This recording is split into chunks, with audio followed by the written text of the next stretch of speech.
Hey everybody, this is Jerry Gaskell from King's X, and you are listening to or watching Nashville on the Rocks.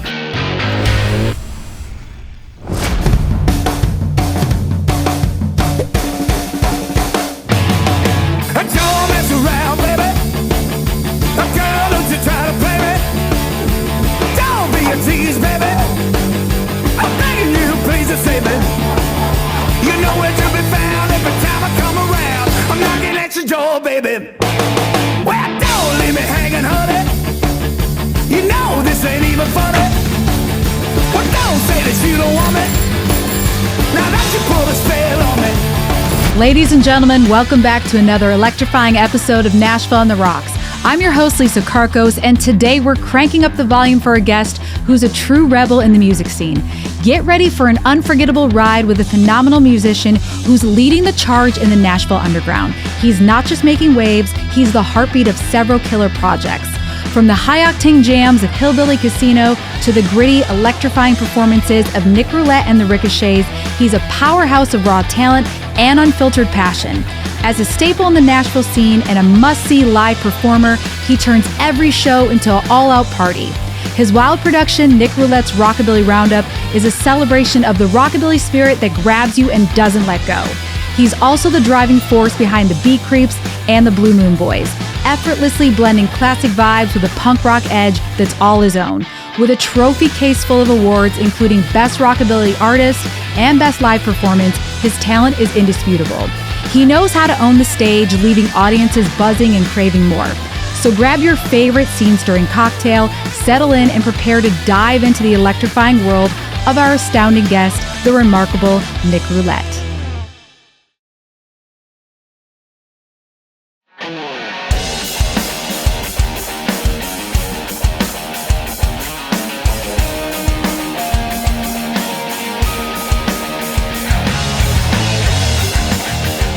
Hey, Nic, thank you so much for coming on the show.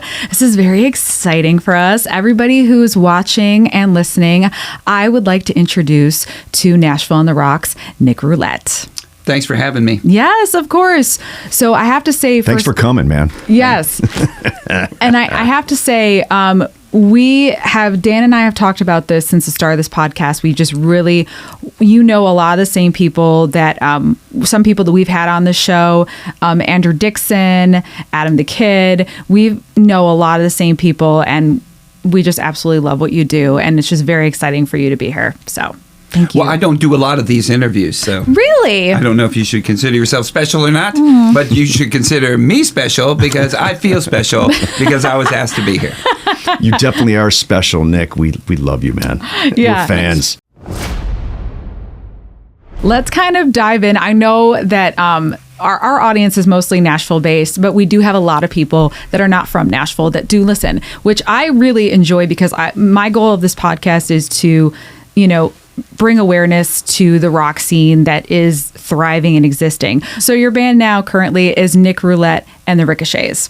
That is what I'm working with in Nashville. Okay. And I still have the Hillbilly Casino. Yes. And then I also have another band called the Beat Creeps.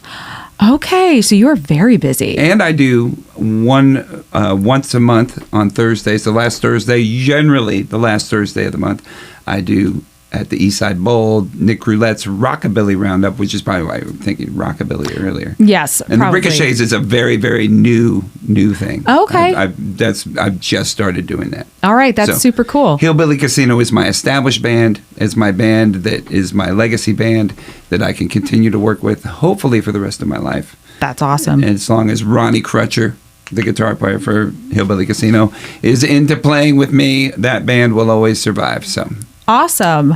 That's so great. It's truth. And actually, that's how we first met recently was at the Rockabilly night. The Rockabilly Roundup, yes. Mm-hmm. With Andrew Dixon is house drummer most times. Sometimes he's busy and sometimes I have to have a special guest drummer come in. I like to change up the lineup. I don't like the Rockabilly Roundup to be the same band every time. Mm-hmm. I do like having people that I can pull from to be the core band for it, just to keep it fresh and keep it fun every month. Absolutely. And so it's every month, and it's a free show, right? Free show. I love that. Well, I love it too. I do, but free show. Well, it's free to get people in the doors, but tipping is always important. Tipping is important, but we're moving into this digital currency age where if you're not prepared to have a way for people to tip you digitally, it kind of there's a lot of people that can't tip these days because they don't carry cash. Exactly. But I say, and this is my thing downtown, everybody talking, I'm an outlaw, we play outlaw music, we're an outlaw band. You're an outlaw if you tip cash. That's outlaw. That's right. Outlaw is tipping cash. Outlaw's tipping Getting cash. your cash, people giving you cash. Right. That's outlaw. People giving you a digital footprint of how generous they are to you and what are you going to do with these gifts? You know, that's not outlaw, that's Big Brother. That's true. So I think. Well, that's me. I got to say, cash, as a bartender, cash is very strange nowadays when I'm actually like, oh my God, I have cash. This is amazing. Cash is strange. I've worked downtown at Merchants for a while, and we were in a tip pool. Yes. And so, nobody would growing up, I was a waiter. I got money from tips. That's how I did it. And I'd always count my money out, and I'd have a good night. Laying money out on your bed or on a table at the end of a shift and be like, yes. And then once I started working downtown, I would never come home with any cash because you'd have to turn your cash in at the end of the night to them. Yeah, because you do the tip share. Because you're tip share. And they would put the cash in. And it never was a lot of cash, but it was always, there'd be a little bit of cash, but never a ton. Usually, credit card tips. Credit card tips. Well, then more often than not. So everybody think about it. If you're going to go check out Eastside Bowl, which you should, great venue. Please do. Yes, please do. Hey, I'm not begging them to come out. I am. I would love for them to come out. You never know who's going to show up. You never know. The cool people show up all the time. Rosie Flores, Chuck Mead, the Belfuries showed up one time. Chris Scruggs brought his kid out.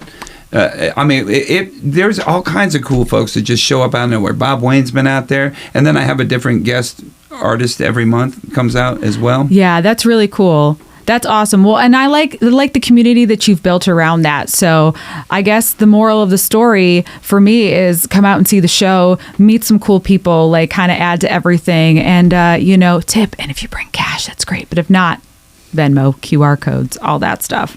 I know tipping's a big thing these days. You can't go anywhere without someone asking you for a tip. Yep. So, it's really, oh my God, it's so embarrassing for me anymore. I have such a hard time with it. I play down on Broadway with the Hillbilly Casino. Andrew Dixon sometimes is the drummer for that. Ronnie's always there with me. We play at Roberts. And when we have to pass that tip jar, I can't. I'm so used to having some fan or somebody pass it around the room that it is really hard for me, for my heart, for my soul, to go out with a tip jar and say, hey, can you tip the band? And they're like, I already tipped, or no, or no thank you, or just it's hard for me to there's a reason why I don't stand at an exit and ask people for money, because I have a hard time doing it. I have a hard time begging people for money for what I do. But if some people would do it for me, I would be happy to take the money they're begging for me to get. No. And I don't know where that puts me.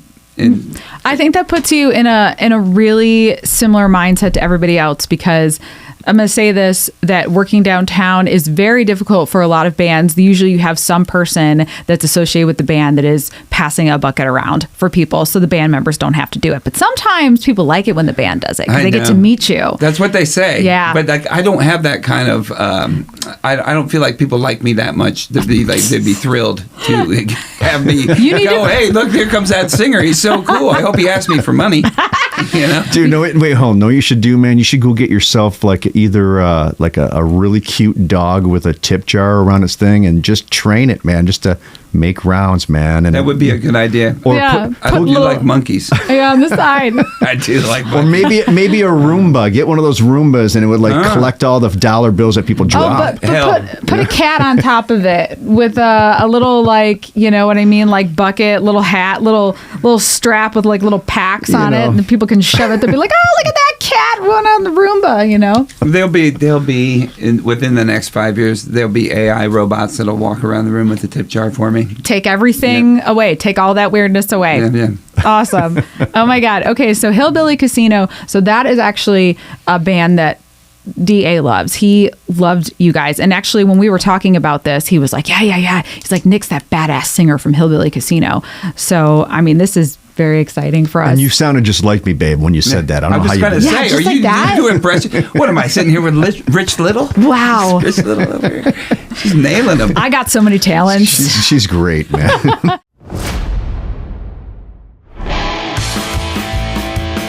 All right, so kind of let's kind of start. I don't want to be redundant, but let's kind of do a little bit. So you're not from Nashville originally? No. And you are from Indiana? I am from. I came from Indiana. Okay. I came from Indiana. Awesome. In 2004. 2004. Okay. So you've been in Nashville for a very long time. Yes. It's like 21 years. Oh, okay. Going on 22. That's exciting for me. That's exciting. It's the longest I've ever lived anywhere. Oh, my gosh. So I consider myself to be a Nashville guy. Yeah, I never considered myself to be an Indiana man. Never. Yeah. Where in Indiana? Fort Wayne, Indiana. Okay. I lived there for 10 years. Okay. 10 years. Because I danced with the Fort Wayne Ballet. Say again? I danced with the Fort Wayne Ballet. So are you a ballet dancer? I was a ballet dancer. I was a trained ballet dancer for 7 years. My goal in life, what I really wanted to do was be one of Janet Jackson's Rhythm Nation dancers. Or, be in the C&C Music Factory or be in the Hammer Posse or like when I ripped my hamstring one summer, and that was the summer that Marky Mark and the Funky Bunch came out. And I remember sitting there, icing my leg, being like, I could do all that stuff.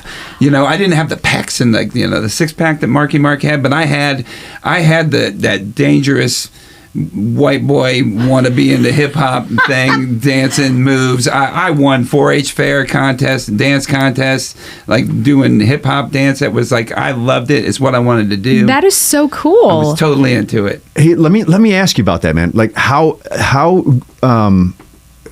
dedicated you have to be that on that level. Like I know it has to be a lot of physical working out, right? Doing that stuff. Well,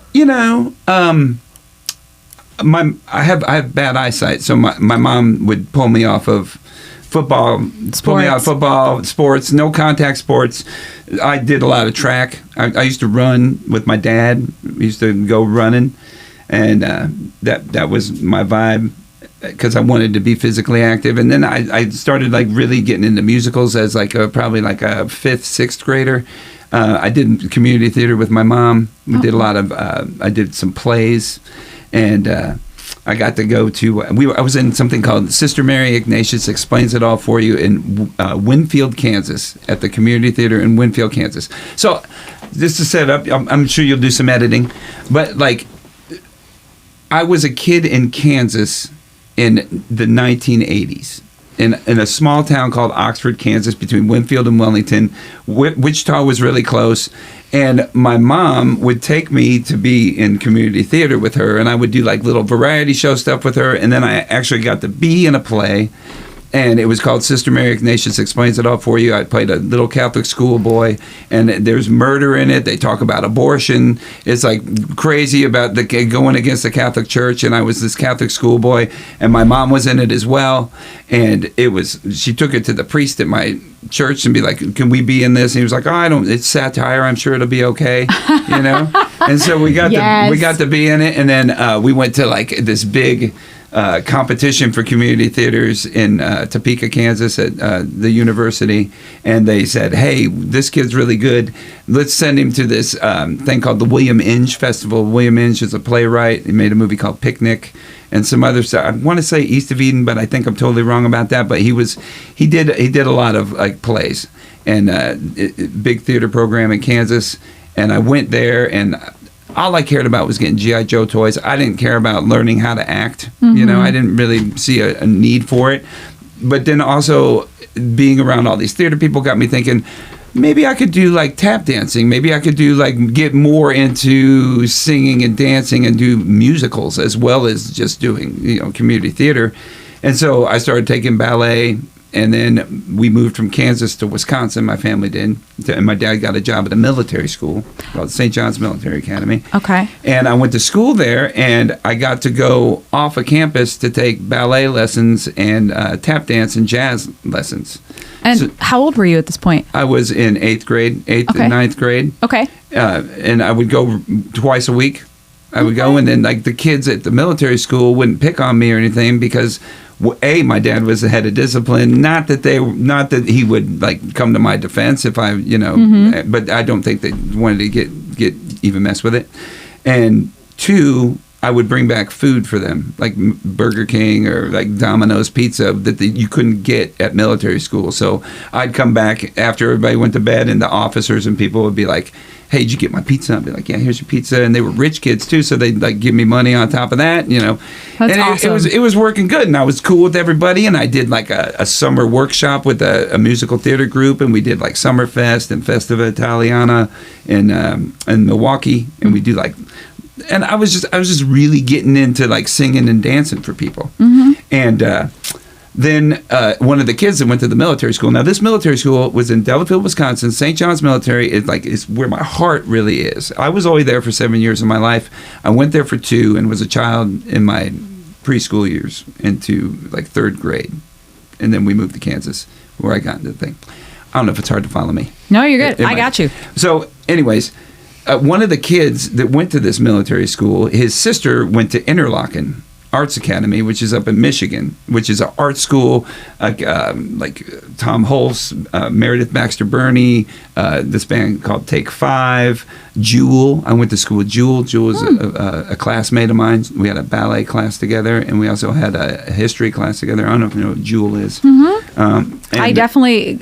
Nora Jones. Wait, who will save my soul? Right? Yeah. And Nora Jones, really? Nora Jones went to school there too. No shit. Yeah. Okay. Yeah, we know those guys. And some other people too, as well, that I can't think of just off the top of my head. So this kid's sister went there, and he was like, she could get you an audition, and she got me an audition, and they let me go to school there on not a full scholarship. It's a very expensive school.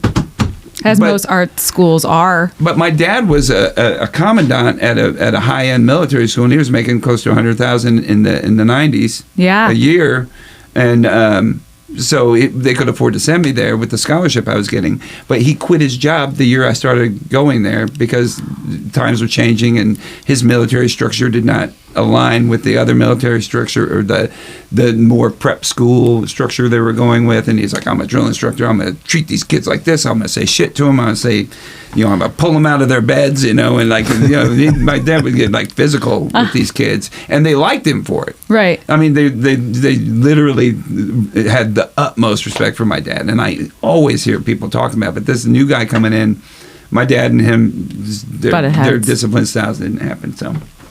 So wow. So I got to go to this school, and my grandma footed the bill for the first year, and my dad took such a hit in his salary that he was like, "We can't keep sending you to school here. You got to come home." Oh, that's kind of heartbreaking. It was heartbreaking because but also I was in military school for 2 years before that, and so when I went to this art school for 2 years, that's when I found out about like Rocky Horror Picture Show and marijuana and acid. I never did any of those things, but all these other hippie kids were like all into that stuff. Oh, it's a totally different Dead. vibe. I found out about the Grateful Dead and started learning more about Creedence and Led Zeppelin, and I didn't hear like this kind of stuff when I was going to the military school, but I was into like dance type music because I was a dancer. Okay, so question here. Wow. So now when you're starting to kind of switch schools, so were you like what in 9th grade when you went to the art school? I was in the 10th grade. You were in 10th grade. Okay, so like at that point you're almost through high school. So and dancing's like kind of what got you into everything. Okay, so what did you do? What was the next part of it? So what did you do after you left the art school? I started dancing too late, for one thing. Okay. And when I came home for my 10th grade year, between my 10th grade year and my 11th grade year, that's when I was doing the 4-H fairs, and I was actually teaching a dance class in a small Indiana town just to like 2 kids. So cool. I know. I was very excited, and I would go to like teen dance clubs and just like dominate the dance floor with like I was really good. I showed my daughter a video of me dancing at one of these 4-H fairs, but I didn't have any friends that I danced with, so I wasn't part of an ensemble. I was just like solo dancing. Mm-hmm. But it would have been so much cooler to be more synchronized with a dance team or something. I would have really enjoyed that.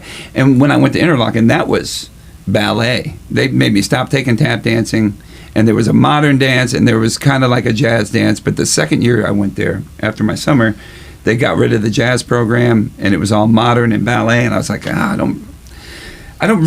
need more out of this. And I was going to art school. I should have like got some vocal lessons or done some acting or like kind of like delved more into the school. Mm-hmm. But I was naive. I was a kid, and I didn't have parents that would structure me in that way. And my parents' marriage was like falling apart, and my dad took this big pay cut, and they didn't know how to tell me I had to come home.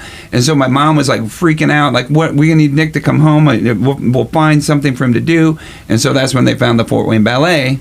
And there was a guy named Jim Franklin who drove it like a Trans Am. He's like this bald guy with got a curly Q mustache, and he was like real flamboyant, but he was also like super straight, you know? And like he would drive me from LaGrange, Indiana to Fort Wayne, and I would take a jazz class with him and a ballet class like 3 days a week.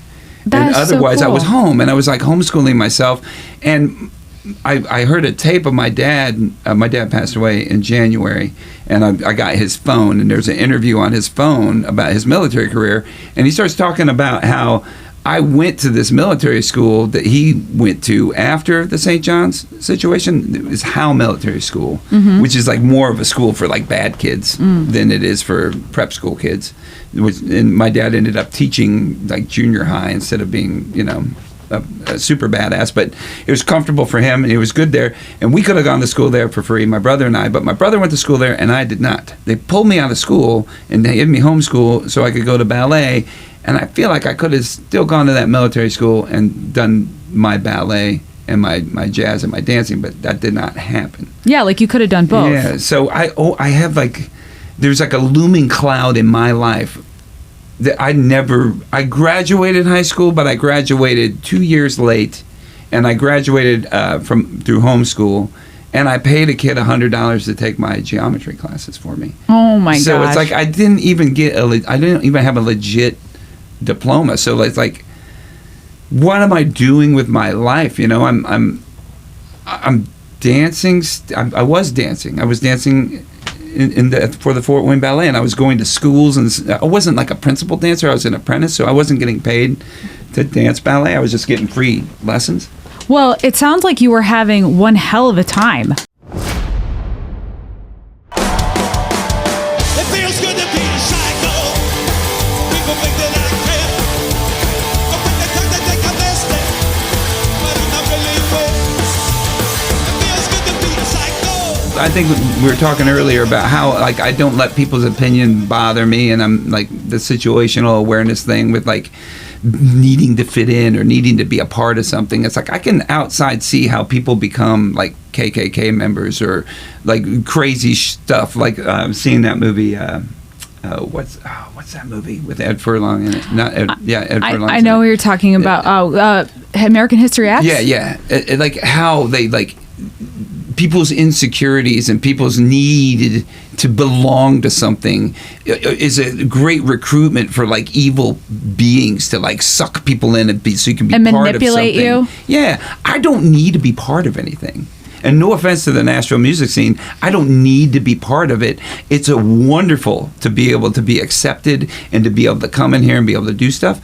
But it's not, if they were like, oh, we don't need you, we're better than you or whatever. I don't give a fuck. How about that? I don't care. I would, like my Rockabilly thing, it's like I would love people to come out, but if they don't, it's like, I'm doing this so that I can meet people that want to come out and play music. If nobody wanted to come out and play music, then I wouldn't have the ability to do it, and it wouldn't happen. But people do, and everyone's accepted, And it's not. I'm not trying to. And people from all walks of life are like. The other day, this harmonica player got up on stage and was killing it. but he was, and like someone came up and be like, that guy came up there, he was really good, but like he was wearing shorts. He was like, you shouldn't walk on stage with shorts. I was like, I get that. Who cares though? You know, I mean, we're here to like listen to it and have fun with it. He obviously felt good, and I wouldn't personally go up on shorts, and you, sir, complaining about it, wouldn't go up there in shorts and do it, but this kid did. He did a good job playing harmonica, and it's like, it was fun for everybody. Well, and maybe he felt it in the moment, so it's like, he was like, fuck it. You know, it's like, I'm just going to go up there. I want to kind of take a moment to say something defining here, because I think that's what DA has been talking about with you for the longest time, is that there's just this X factor that you have that a lot of people that, you know, are really beloved in bands have, you know, and he brings up all the time Tom Waits. He brings up, you know, Fishbone. Yeah, like Angelo Moore. And it's clear, man, and it seems rather obvious, man, when you watch these performers perform like you, Nick. Iggy Pop. Those guys, you could tell Jello they don't Biafra. give a shit, and they're unapologetic, man, and that's what makes them fucking cool. You know, and everybody wants to be that way. They want to be that free. They want to be that free, and it just comes with the charisma that it's just hard to come by. Well, I think it was hard to come by for me. Like, it would have been hard to come by for me if I hadn't been raised in such a weird way of not ever, like, from military, like from small town. I started off in a Catholic school, and then I ended up in a small town public school. Then I ended up in a international high-end military school. Then I ended up in an internationally high-end art school. And then I ended up having to drop out of school altogether and graduate through homeschool 2 years later. And also by doing that, I would go to auditions. And I would try and get, like, my big idea was I was going to go be a dancer on a Disney cruise ship. And so I went and auditioned for some Disney stuff in Indianapolis, and I got to be in the Indianapolis 500 parade. It was the year that the LA riots happened, so I think it was like 92. Yeah. And I danced in the parade. I was one of the only paid people to get to dance in the parade. I danced with this Roger Rabbit, and I was part of the Mickey Mouse Club. And we did the mayor's breakfast, and like I was wearing like a cabana. I was really thought like I was really going somewhere with the dancing, you know.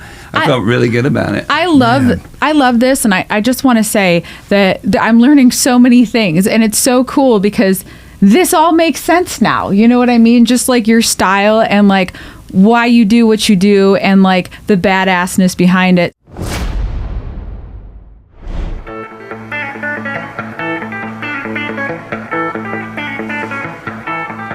Well, I guess I should have known it when she took me by the hand. Take my heart, tear it apart, and leave me a broken man. And I guess I should have seen it when I looked in her eyes. Troubled days were coming in a matter of time. I thought we fit like my hand fits a glove. Tell me, how do you think when you think you're in love? Tell me, how do you think when you think you're in love? I want to hear where you're going with this, but I also want to, were you singing this whole time too? No. No, I didn't sing any. I tried to sing when I was like in junior high. I went to like the vocal competitions where you sang songs nobody ever heard before with someone playing the piano, just so I could go out and hang out with the kids out of school, you know, just to sing like that. I was in band in junior high. I played saxophone, but I couldn't read music. I didn't know how to play a saxophone. I was the last chair, and I would just look at the girl's fingers next to me. I did that for 3 years. I was in band. And it's like, what am I think I have a mental problem, like the ADD or the O.C.D. or whatever it is, where I get uninterested in things so quickly that I cannot focus on doing anything. And so like dancing seemed to be like the only thing that I could. It seemed like a challenge because it would take me so long to get it, and you would have to do it really quick.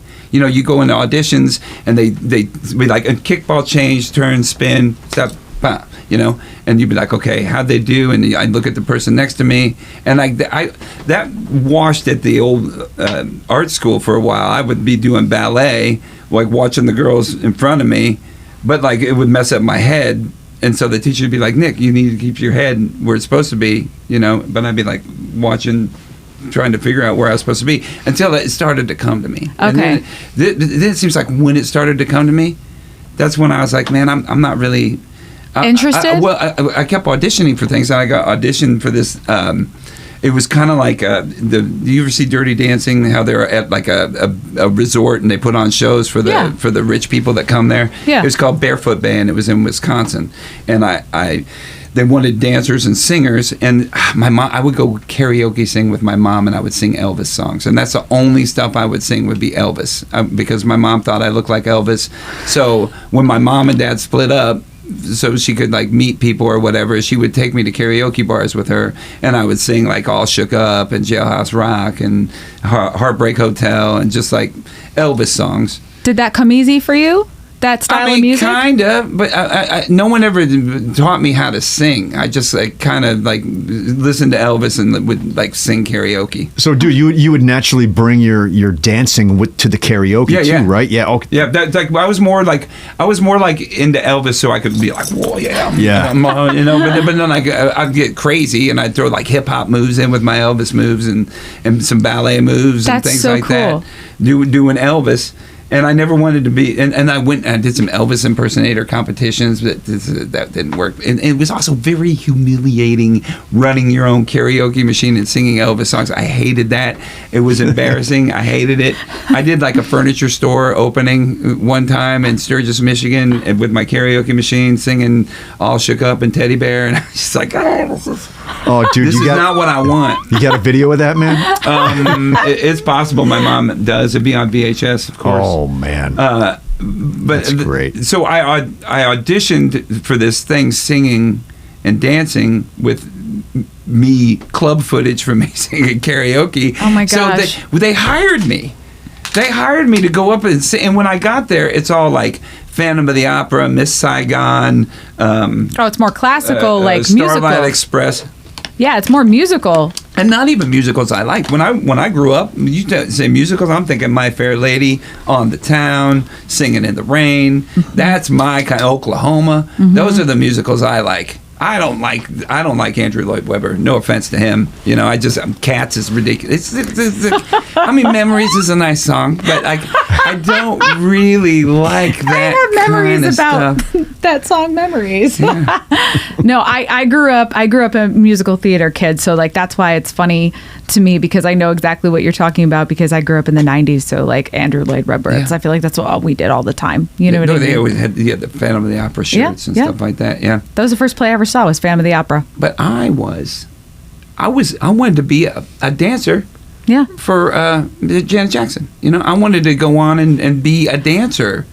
And a rapper. I also really liked rap music. I thought that there's stories there, but I took this gig up in Wisconsin, and when I got there, they're doing all these songs, and the trained vocalists sing, and I don't sing like that. I'm like, I don't even know what I'm doing here. What am I doing here? It's cold. It's summertime. This is stupid. I had an attitude. And then, the lady that was in charge, it was just like the beginning. Like, they were throwing me, in the bingo halls. I was, reading bingo balls to old people, and that was fun. I really enjoyed that, But the big welcome thing, this lady that was the star, the singer, the director, she got laryngitis, and she needed everybody that was included to sing with a band.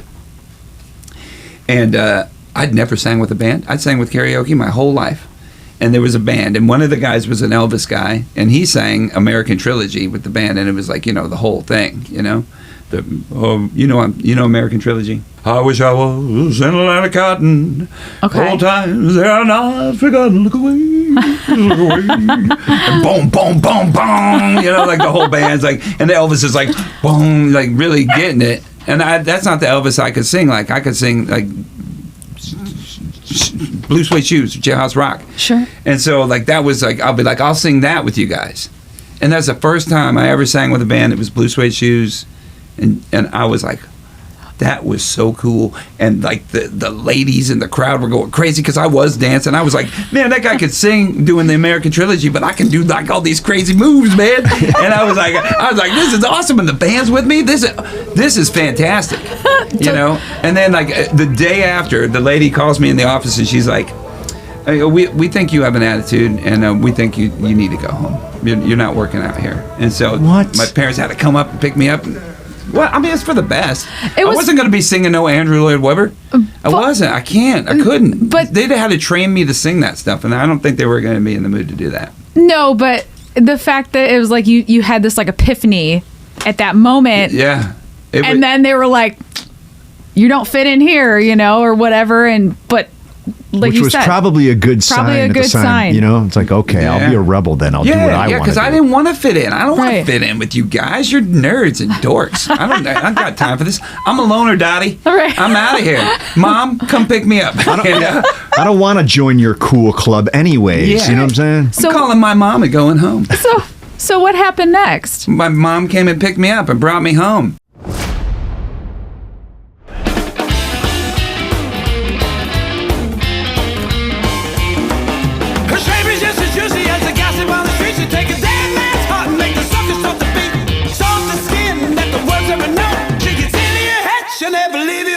She got tricks.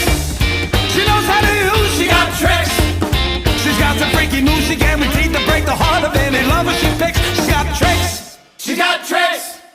Then, like, I didn't know what I was going to do when I started talking to these kids because I would sing with this Kenny Rogers impersonator.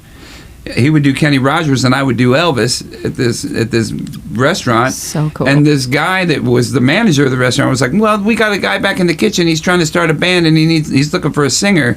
And the guy was like, yeah, you know, Robert Plant really liked Elvis a lot, and we feel like you could sing some of these. We're doing some Guns N' Roses and some Led Zeppelin stuff, and we'd like for you to like come and try and sing with us.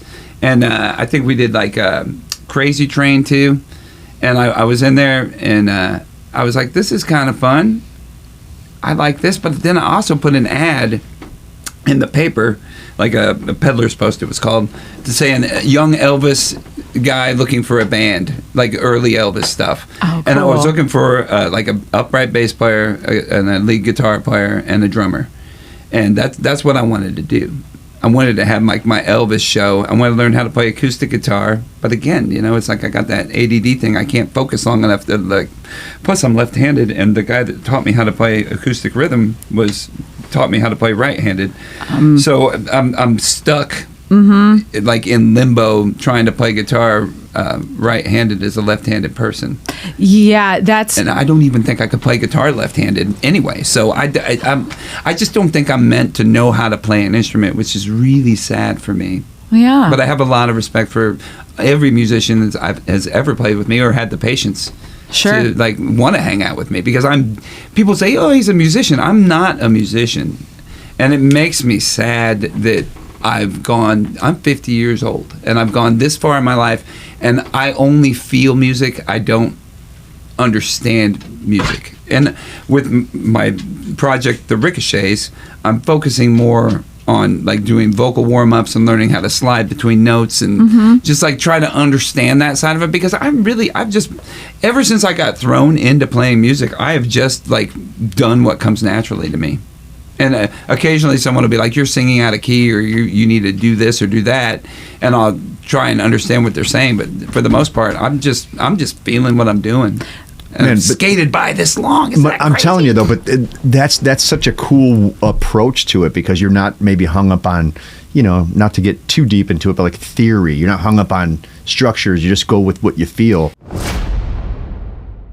There's one thing I want to say to this, and then I actually think we should move in to like maybe doing the cocktails. So I'm going to say this, is that there's so much uniqueness that you've told us, and like not at all what I was thinking of. It's actually a great fucking story, and it's so entertaining. I don't know how many people know this about you, but I'm glad that you decided to share this with us.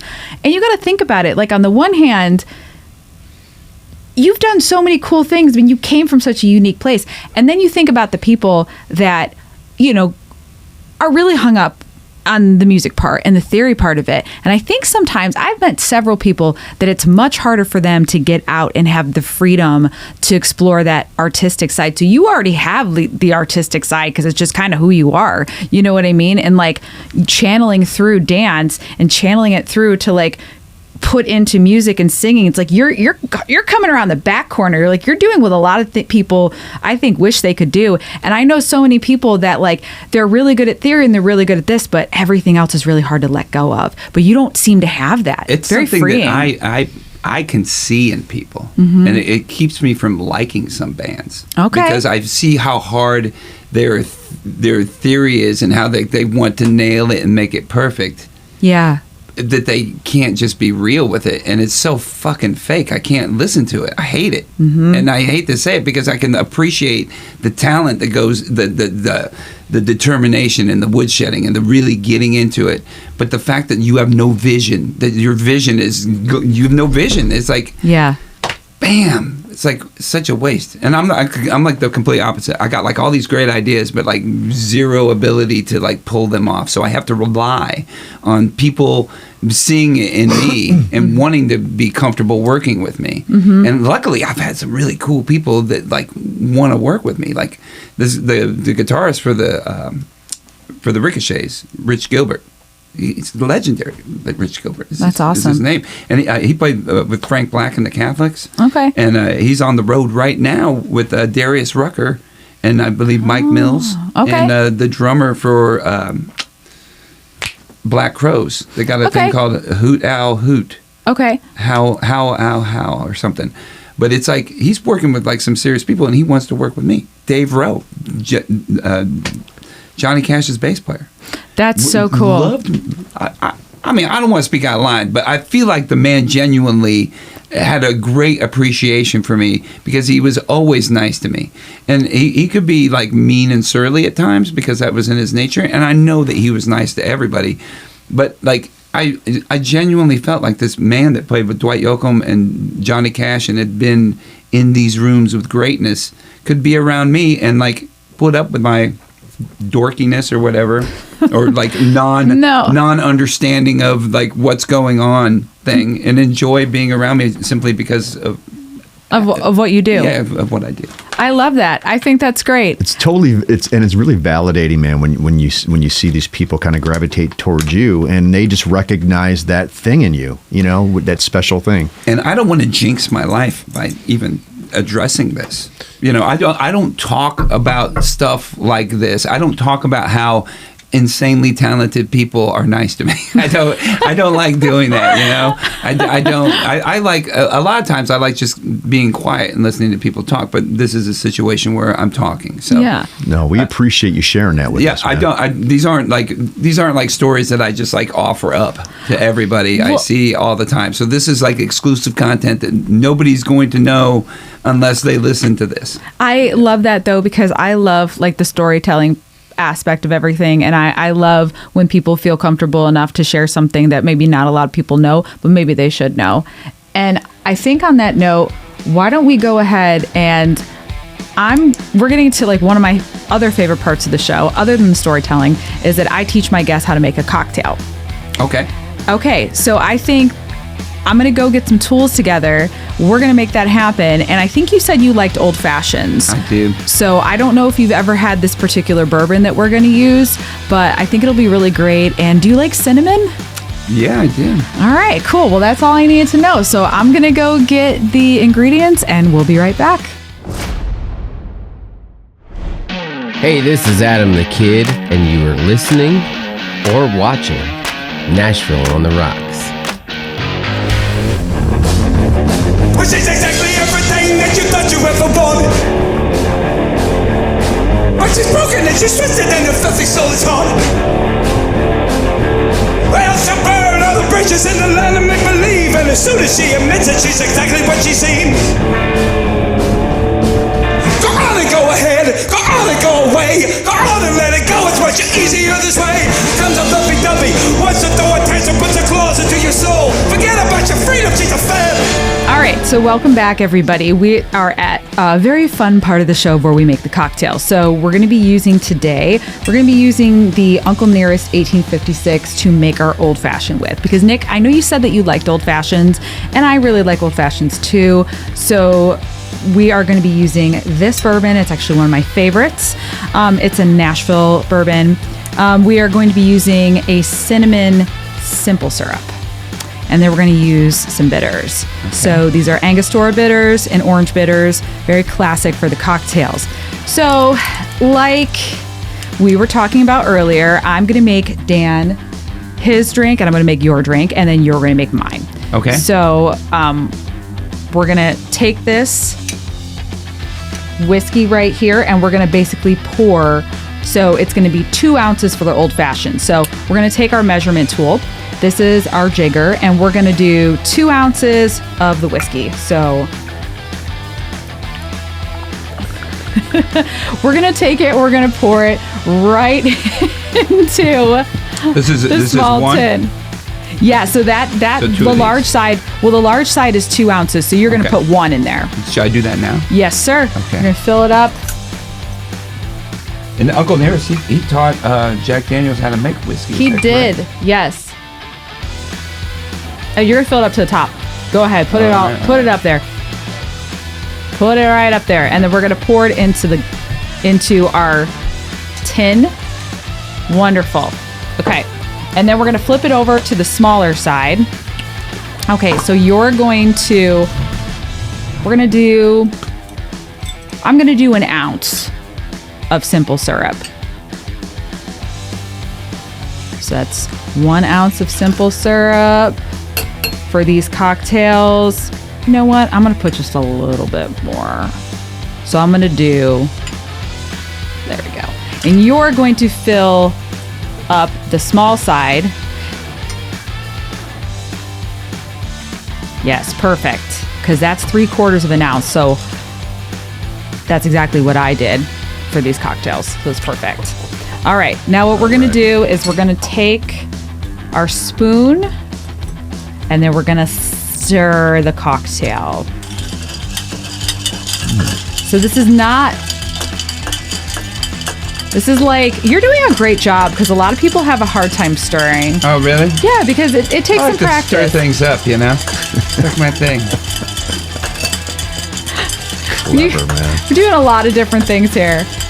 All right, so you have that tin is looking like cold on the outside. Oh, yeah, it's my hand's getting cold. Yes. Is there anything I can do, babe? Anything for me to do at all? Or no, you can just sit there and keep doing You're in for audio. A treat, Dan. You're in for a real treat. Good.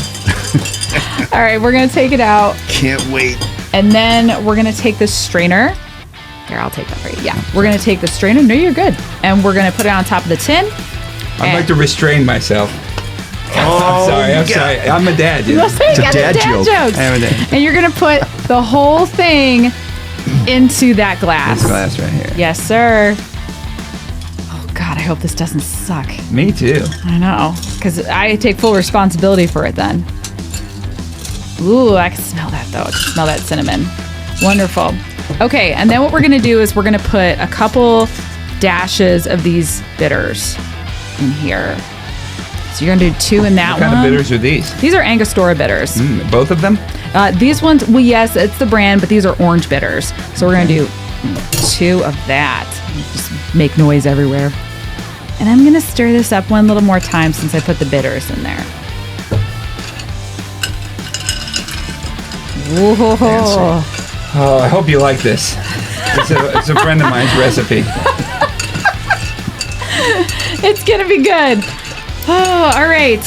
Okay, here is your cocktail. Thank you. Here is your cocktail. Thank you. And I'm going to take this one. Something I whipped up for you. All right, thank you. You did a great job. It's a nice color. Don't say just yet. Well, thank you for coming to the show. Hey, this is how I like it. This is how I like Nashville. Yeah. On the rocks. When I got my credit card, and I got my soul. But I never made it down to the river because I fell into a hole. When it can't be deep, and it's dark, it's cold, and I show up, come up me down in the bottom of the hole. All right, right, so coming back into this, I'm so glad that you like the cocktail. And I just want to know, when did like the full band experience happen for you? The full band experience? Other than when I discovered that I wanted to sing with a full band? Yes. It happened in Fort Wayne, Indiana, and it happened in about 1994. Okay. And I think our first gig was at a root beer stand called Kelly's Root Beer Stand in White Pigeon, Michigan. And they brought me in a police escort, and my band was there playing That's All Right Mama. When it pulled up and I put the guitar on, I started singing That's All Right Mama, and we did like maybe 10, 11 songs. Paralyzed, That's All Right Mama, Memphis, Baby Let's Play House, Heartbreak Hotel, Forever My Darling, or Pledging My Love. Just like early Elvis songs. And it was just me, guitar player, bass player. And I was playing rhythm, and I was playing so much I cut my hand and I bled all over the place when I was like doing this Elvis thing at this root beer stand. And it was so fun. I wanted to do it more, and so we started like getting into American Legions and Eagles clubs. Mm-hmm. There's a place called Henry's in Fort Wayne. This band, the Bel Airs, would let me sit in with them and do. I used to love doing Baby Let's Play House and Memphis, Tennessee. That song, Long Distance Information. I'd sing that a lot. And Baby Let's Play House, That's All Right Mama, Blue Moon of Kentucky. Just Elvis songs with the band. And then the guy that was playing guitar with me, Kenny Taylor, he taught me how to play guitar more and told me I should start writing songs. And so I started trying to write songs because I just knew some chords. And I ended up writing 2 songs, and we put them on a 45 record. And there was a band called the Spanic Boys, and they were out of Milwaukee, and they were on Saturday Night Live once. Oh, cool. And we went to their studio, recorded this 45, put this 45 out. We got to go to Denver, Colorado, and play a Rockabilly Weekender. There's like, I was booking around Fort Wayne with this Blue Moon Boys, I called it. Mm-hmm. And it was mostly Elvis stuff, but we do other things. I think we did Reverend Horton Heat stuff. I met a guy and at a Reverend Horton Heat concert, and it was with White Zombie and the Melvins at the Coliseum in Fort Wayne. And we had regular tickets, but I was down in the pit with White Zombie and Reverend Horton Heat, and I was combing my hair, and I was like, this is the coolest thing. I wasn't even old enough to drink. I was like, I think I was 20. And we got done. We got to hang out with Jimbo Wallace from the Reverend Horton Heat. Okay. We gave him a ride to his hotel. I played him our version of You're the Kind of Girl I'd Like to Meet. But it's a Bad Reputation. Mm-hmm. And he was like, you guys do this better than we do. And it was like Jimbo Wallace was just so nice to this like 19-year-old kid. I was just so excited. It was like when Reverend Horton Heat got his new drummer. We took him to the hotel. I wasn't 21 yet. This is when this guy that I met gave me his ID, and I used his ID forever until I turned 21 to get into bars, dancing and stuff like that. And it just seemed to be working. Mm-hmm. And I heard about this thing in Fairmont, Indiana called the James Dean Rockabilly Weekender.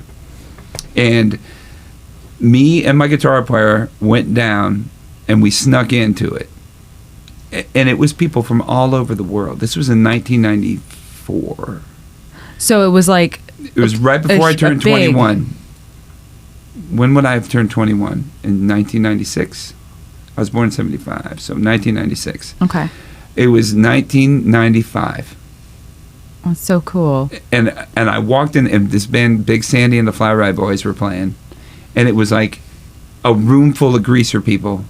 And like I said, I was into Belle Biv DeVoe and rap music and was just dipping and I thought I discovered rockabilly music. I thought, like, hey, I'm the rockabilly guy. I know rockabilly. And I walk in this room and I see it's like a monkey seeing other monkeys for the first time. And I was like, holy moly. Everybody's got greasy hair and these people are more rockabilly than me. I don't even know what's going on. And Big Sandy, this is 1995. Yeah, 1995. And I'm just like, wow. And I met a girl from San Francisco, and I danced with her on a table. And she gave me her number and sent me a postcard from San Francisco. How cute. And right before I turned 21, I flew out to San Francisco to meet her. And like she told me I was uncouth and I wasn't good enough to date her, and I had to stay with a friend of mine that went to college there, and she's like, you have dirty fingernails and like you don't even know rockabilly music. And I was like, I don't even know what's going on. I thought you were cool and you're an evil lady. And then I flew back home, and then I just started getting more into the rockabilly, more in, like I just started digging into. There was a mail order thing out of California. This is before like really internet was big or anything. Yeah. So I got like a catalog that had like all these rockabilly records, like Restless and the Rim Shots and Big Sandy and Go Cat Go and Robert Gordon and Ronnie Dawson, and it's like this is a list of like, it was like wow. I was like overstimulated with like I thought I'd come up with an idea for music. And I was like going to be like bringing a revival of rockabilly music, but like no, it was already going on. The revival was already there. You just came to the party. I just got to the party, and I was like, man, I'm into this party. But then at the same time, I didn't need to be accepted by the party. I just wanted to be part of the party. Mm-hmm. I just wanted to be. I wanted to be there. And I got to be there, and it was pretty exciting. So we went to Denver, me and the Blue Moon Boys, and that's a whole other podcast you could do on that. On like my trip as a man that was about to turn 21, driving out to Denver, Colorado with a couple friends of mine, and my car broke down. And when we were out there, we got the opportunity to go play in Chicago at this thing called the Big C Jamboree, and it was a rockabilly night in Chicago on Thursday nights, like I do the Rockabilly Roundup. It was the same thing. Oh, cool. Only they would have a band, a touring band, be the house band, and then other people would come up and jam with them. So it'd be like if Nic Roulette's Rockabilly Roundup, I had a different touring band as the feature band, and then they would back everybody up. Gotcha. And we got to do that, Blue Moon Boys. And that's why I met Jimmy Sutton, who lives in Nashville now. He had the hand behind J.D. McPherson, the Mighty Blue Kings, Jimmy Sutton and the Four Charms. He's like an amazing bass player. That's so cool. My new band, the Ricochets, we do a couple of Mighty Blue King songs as well. It's like a jump blues band. Okay. But he was very nice to me. He called me up just like I was telling Dan a story about Ronnie DeVoe calling me. It was like when Ronnie DeVoe called me, Jimmy Sutton called me. It was like the same kind of wow. Oh my gosh. This person that I respect so much is calling me on the phone to ask me to do something. And so we went up and we did that, and then we got offered. I was going to go to college. My mom was divorcing my dad, and she was forcing him to pay me for me to go to college, which was, I don't know how Indiana law works, but like he was like going to have to pay for his 21-year-old son to go to college. And that was crazy. He was super pissed. I read letters later on about it. And luckily, I was getting ready to get enrolled to go to college, and we got offered a gig in Quebec, Montreal, Quebec. And I was like, well, I could go to Quebec and do a gig, or I could start a college career.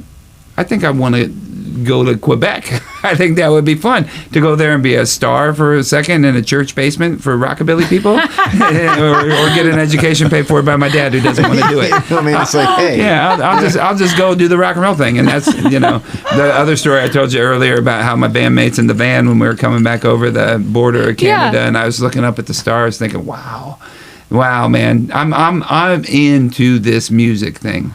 That is so awesome. So where did Nashville come into play with everything? Like, why Nashville? Well, when we got home from Canada, we ended up going back up to New York. We recorded an album. It was called Live in New York. The Blue Moon Boys was the name of the band, and this was 95, 96. And so we put this thing out, and then a friend of mine wanted to come down to Nashville one weekend to show me this guy, Harry Fontana, who used to play down on Broadway at a place called Woofie's. And this was when BR 549 was taken off, and Layla's was called the Bluegrass Inn. Okay. And it would just become the Bluegrass Inn. And I went down there, and Harry Fontana let me sit in with his band. And he had Ernie Sykes, who he's passed away. He was Bill Monroe's bass player, and he was playing with Harry Fontana. And Harry Fontana was like Elvis on the Ed Sullivan Show. It was like he was doing what I wanted to do as an Elvis impersonator, like nailing it. That's so And I was cool. like, oh, this is so cool. I do the same thing. Could I sit in with you? And he was like, yes. You come sit in. And I did Shake, Rattle, and Roll, and another tune I don't recall, maybe Blue Moon of Kentucky.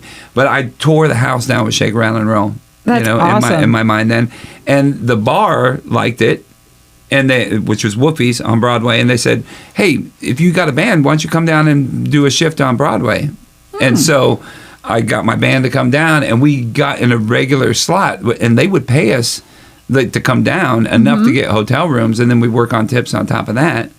And I would be a regular down on Broadway in 1996, 97, 98. Oh, wow. 99. We played a couple New Year's Eve shows down there. Is when the Shack Shakers, I don't know if you know the legendary Shack Shakers, they were just getting started. And BR549 had moved out.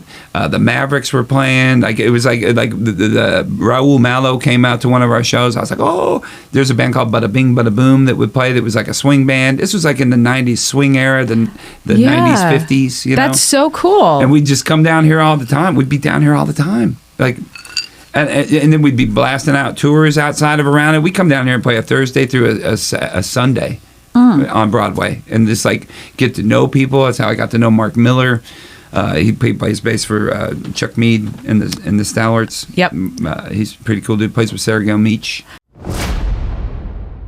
The rockabilly world is something that I still have to kind of explore. But some of these people I know just from talking to other people or just from being in the scene. So it's like, admittedly, you're teaching me a lot about this. And that actually kind of, I want to know at the time. So before you moved to Nashville, and I know I asked you 2 questions, and I'm sorry about that. But I want to know, like, what do you think your driving force behind all of this is? Like, when you weren't playing music, what were you doing? I was waiting tables at the Olive Garden. Holy shit. Yeah, that's cool. And then I got fired from the Olive Garden because I gave my guitar player he bought salad and I gave him a bowl of soup. It was the end of the night, and I thought it'd be okay. And then I also had some coffee, and I gave him a coffee. And when they pulled me in the office, they were like, "Did you just give your friend a free bowl of soup?" And I was like, "Yeah." And the girl was like, "And a cup of coffee." And I was like, "Yeah, I did." I was like, "But he wouldn't have come in here either otherwise, and you're just going to throw the soup away at the end of the night." And the guy had tears in his eyes. Like, I'm at like, go Nick. And I was like, all right, whatever. And then I started working at another restaurant, and then got another restaurant. And this was like 2000, you know? And I was working at a high-end steakhouse, and they did this thing called the Green Bay, it was a rock and roll weekender in Green Bay, Wisconsin, and every single rockabilly person you could think of played it. And Little Richard, Jerry Lee Lewis, Bill Haley's Comets, you know, and then like the Polecats, the Go-Getters, like Big Sandy and the Fly Right Boys, Ray Kondo and the Ricochets, Wayne Hancock, you know, all of them, Larry Don, Shakin' Stevens, I don't know, every the Big Six, just like every rockabilly band that was going at the time, Dave and Deke combo, and I was like, man, I'm not going back to work. I'm going to hang out here another day. So I called the high-end steakhouse. I'm like, I'm not going to be able to come back. And they were like, well, you're not going to be able to come back. And I was like, okay, well, that's fine. And then when I got my other job back, and I worked there for a while, and then the band Hillbilly or Blue Moon Boys got a gig in doing a wedding in New Orleans, and then that plane hit those towers. Yeah. And that gig got canceled. We came down to Nashville, did a couple gigs, came back home, and like did a couple international things like in Finland and England. Oh, it's cool. And in about 2002, like everyone just kind of decided they didn't want to do it anymore because swing was dying and we weren't famous and on MTV yet. And that's not what I was doing. I do music because I want to play and sing and dance. And I don't care if I'm audio wallpaper. I don't care if people think I'm the number one person in the world. I like to be able to sing and dance. Right. And just be there for it. And I'm going to do it till the day I die. I would like to die on stage. I would like to have people be like, yeah, man, he just died in front of everybody, man. He was like hitting a note and his like heart exploded. That's where I was going to go. Unless it's in the Beat Creeps, and then I'll die because Leilani will have like jammed the guitar into my fucking head and given me a concussion, and I would die from a brain bleed. And that's how, or I'd fall off the stage or cut my brains out. Dude, man, listen, Nick, I'm so happy that you exist, man, because we need more artists out there like you that do it for those reasons, man. Not because it's what I'm here for, man. Yeah. It's what I'm here for. And like I said, man, I'm not so much as a musician, just as I am like a conduit to take musical energy and blast it out in an appropriate way. That's what my body is for. But that makes you an artist. That's what artists are. I'm an artist. I'm not a musician. And again, I'm my own kind of artist. I came down to Nashville in 2004 because J.D. Wilkes from the Shack Shakers did a thing called Juke Joint Monday, and he did it at the Mercy Lounge. With Chris Casello and Steve Latin Nation and Mark Robertson from the Shack Shakers. He didn't want to do it anymore. He did not want to host it. And he told me, hey, you want to move down to Nashville? Here's a gig for you right away. You can host this Rockabilly jam night I do called Juke Joint Monday at the Mercy Lounge. And so I came in and I had a gig right away. And I had a gig right away meeting musicians that would come out and jam like I do at the Rockabilly Roundup, which is why I'm doing the Rockabilly Roundup, to try and help people that are coming to town meet other people. And I think I've brought some people that are new to town into the eye of other people in town. And I don't expect those people to say, Nick, you really opened doors for me. But I know in my heart that I'm there to bring people together. That I'm there to like give people an opportunity to play and be seen for people that need somebody to play and be with. You know, it's like I'm a conduit. You know, and again, I don't talk like this to people, but I know in my heart that what I do is I bring people together, whether I'm included in their future or not. I've brought a lot of people together to do things that they've gone on to do. Yeah, you know what it is, Nick? It seems like the common thread behind all of the things that you were talking about earlier and until now, it just seems like you're a builder, you're a creator, you know, and you create, you know, opportunities, you create a community of music and musicians to meet each other. You create your own music. You know what I'm saying? Like all those create things. with the DAO, though. I create it and then I let it go. You know, I'll be part of something and then I'll step away from it and not expect anything else other than the fact that I got to be there for for it to happen, and then I can step away from it without even thinking about it again. I have forgotten more things that I've brought together than most people will ever do in their entire life, and I'm not bragging about it. This is not something I brag about. We're talking on a show right now, right? But it feels so good to see things like relationships. Like I see people in relationships that have been together for a long time because I was in a crux moment where these people met each other or where things happened, and to have been part of that is really cool. And it's not something that I brag about or think about, but it's something I'm telling you that I know inside of me. And this is one of the reasons I don't have anxiety and I don't worry about life or worry about anything, because so many wonderful things just happen, and I've been able to witness it. I feel very blessed. I'm a very blessed person. Well, that just kind of is a true testament to like how you see things. And I still feel like that it's very unique. And yes, to go off of what Dan said, the world needs more people like you.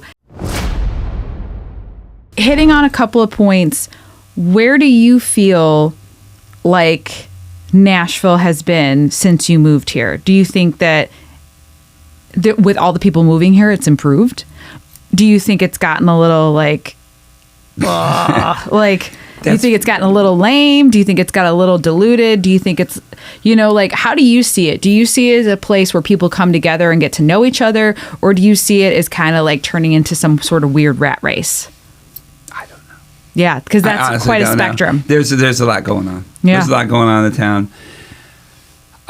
If you sit and you think about things like that, like things progress. Time goes by very fast. Time is going by much faster than it ever has. My daughters, who are young, see it. My daughters, as a child, I would think like a school year lasted forever. But like my daughters can see that school years don't last forever.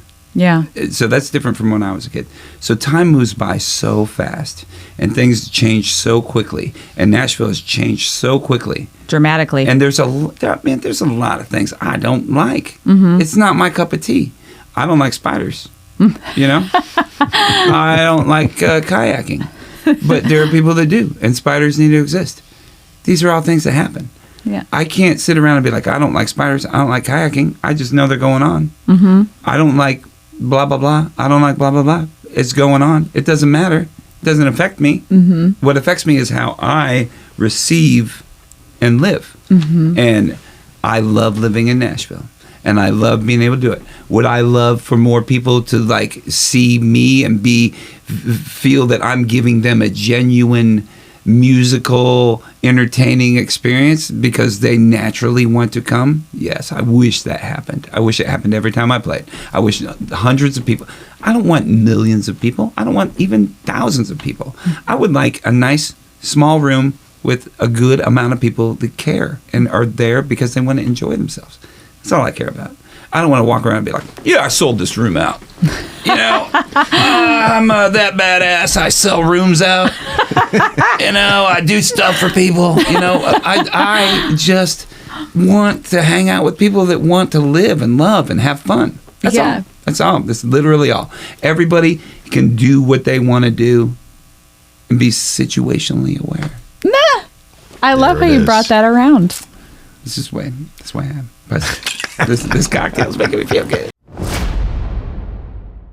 To kind of wrap this up, because I have to say, God, I think we might need a second part here. Yeah, that's what I'm thinking too, man. There's a lot of stories to be told. I think probably. we might need to bring you on for another. Is that okay? Would you like to come hang out with us again? Here's what we should do.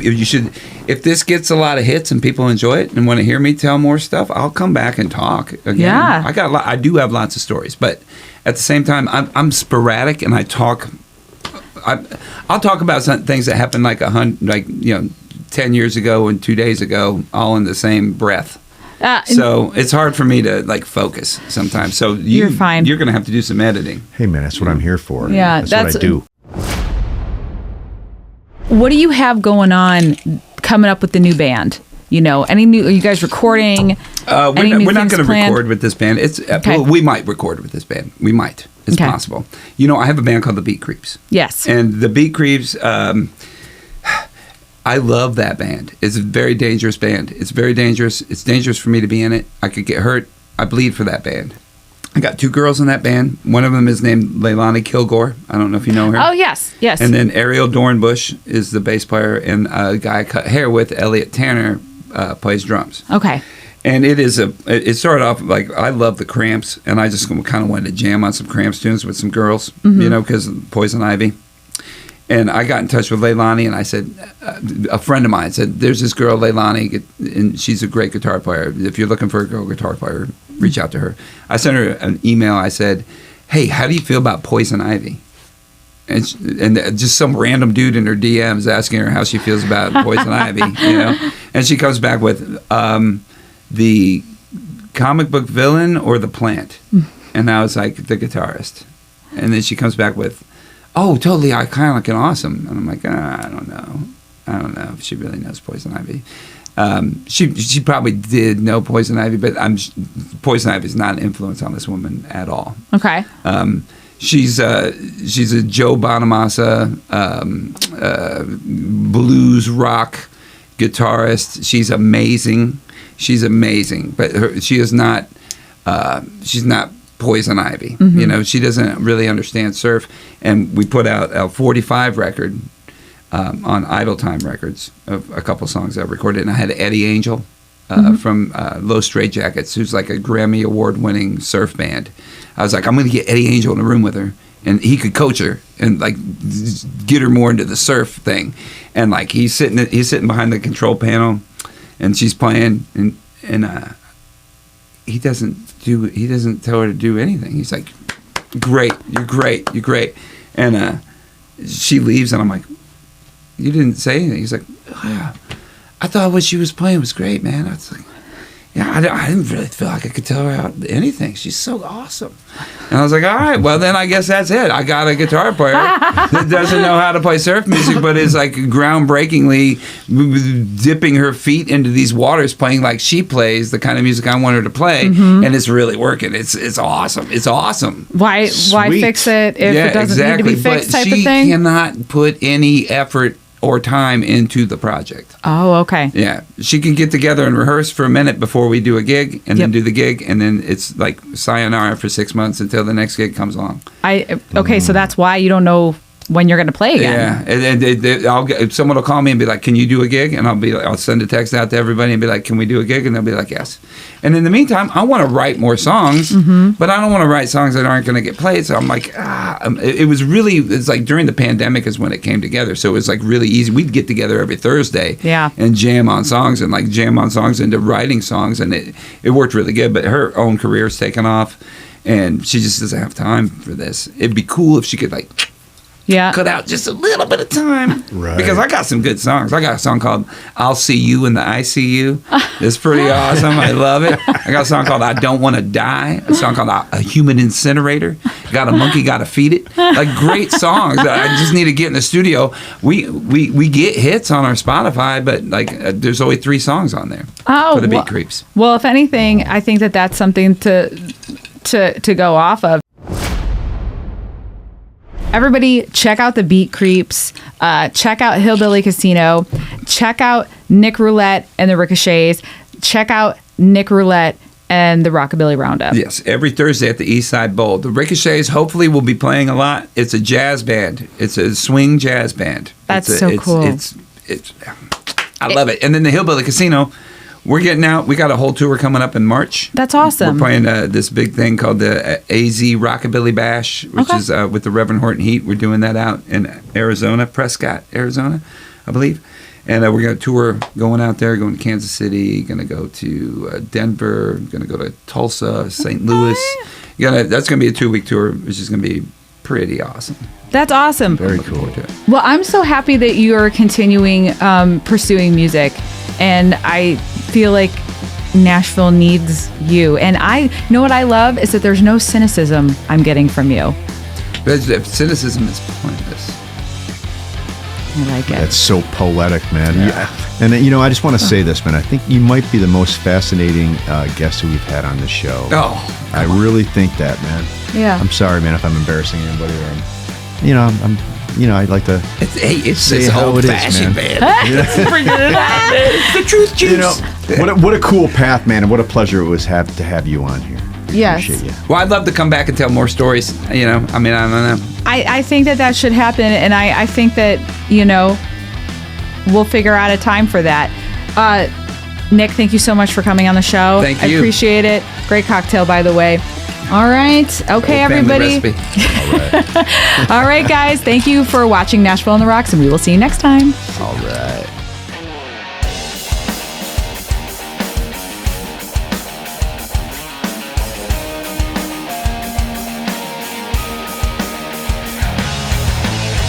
Hey there, thanks for tuning in to Nashville on the Rocks. We're so grateful for your support. If you're enjoying our content, we'd love it if you could hit that subscribe button on our YouTube channel. And don't forget to follow us on social media and give us a like on iTunes, Spotify, and all your other go-to streaming sites. Your feedback is super important to us, so please leave us a review as well. Thanks so much.